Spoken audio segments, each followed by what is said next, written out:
పంచమి పర్వదినం పురస్కరించుకుని సంగారెడ్డి పట్టణంలో తోపాజి అనంత కృష్ణ వారి కుటుంబ సభ్యులచే నిర్మించబడిన సంతాన నాగేంద్రుని పుట్ట వద్ద తోపాజి కుటుంబ సభ్యులు మరియు పట్టణ మహిళలు అధిక సంఖ్యలో వచ్చి నాగేంద్రుణ్ణి దర్శించుకుని ప్రత్యేక పూజలు నిర్వహించారు. భక్తి శ్రద్ధలతో నాగేంద్రుని పుట్టను మొక్కుతూ పుట్టలో పాలు పోసి మొక్కులు తీర్చుకున్నారు.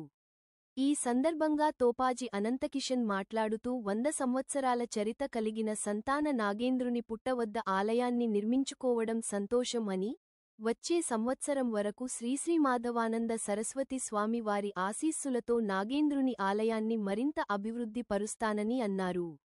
ఈ పూజా కార్యక్రమంలో తోపాజి కుటుంబ సభ్యులతో పాటు మ్యాడం రాధాకిషన్, సుధాకర్, శ్రీహరి, మహిళలు భక్తులు పాల్గొన్నారు.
ఈరోజు నాగుల పంచమి సందర్భంగా సంగారెడ్డి నియోజకవర్గ అమ్మలకు అక్కలందరికీ కూడా శుభాకాంక్షలు తెలియపరుస్తూ చెరువు కట్ట మీద అద్భుతంగా వెలిసిన సంతాన నాగేంద్ర స్వామి ఒక 100 సంవత్సరాల క్రితంగా ఇది సజీవంగా నాగేంద్ర స్వామి పుట్టలో ఉన్నాడని చెప్పి శ్రీ శ్రీ శ్రీ మాధవానంద స్వామి అనుగ్రహం మేరకు ఆయన యొక్క ఆదేశాల మేరకు ఈ నాగేంద్ర పుట్టకు ఈరోజు ఈ కార్యక్రమం జరగబోతున్నాయి.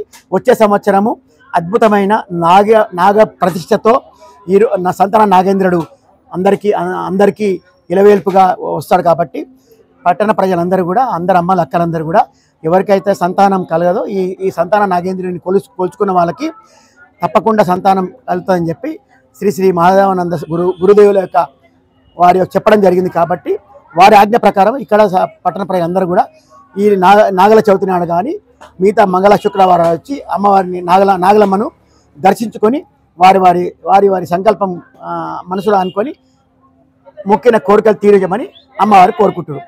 కాబట్టి అందరికీ మంచి జరగాలని చెప్పి కోరుకుంటూ మా నాయకుడు జగ్గారెడ్డి, మా నాయకురాలు నిర్మలా జగ్గారెడ్డి తరపున అందరికీ శుభాకాంక్షలు తెలియపరుస్తున్నాం. ప్రజలందరికీ నాగుల పంచమి శుభాకాంక్షలు. ఈ నాగుల పంచమి ఆడపిల్లల పండగ. ఈ నాగుల పంచమి రోజు పుట్టలో పాలు పోస్తే అమ్మవారు మనకు మంచి అనుగ్రహం ఇస్తుందని అందరికీ నమ్మకం ఉంటుంది. ఈ పాలు తీసుకుని వెళ్ళి మళ్ళీ ఆడపిల్లలు వాళ్ళ తల్లిదండ్రులకు కళ్ళు కడుక్కొని జనపేరాలు నైవేద్యం పెట్టిన పేరాలు కూడా వాళ్ళకు ఇస్తారు. అవి తినేస్తాం. ఈరోజు కొత్త బట్టలు వేసుకుంటారు. చాలా సంతోషంగా గడుపుకుంటాం ఈ పండుగను.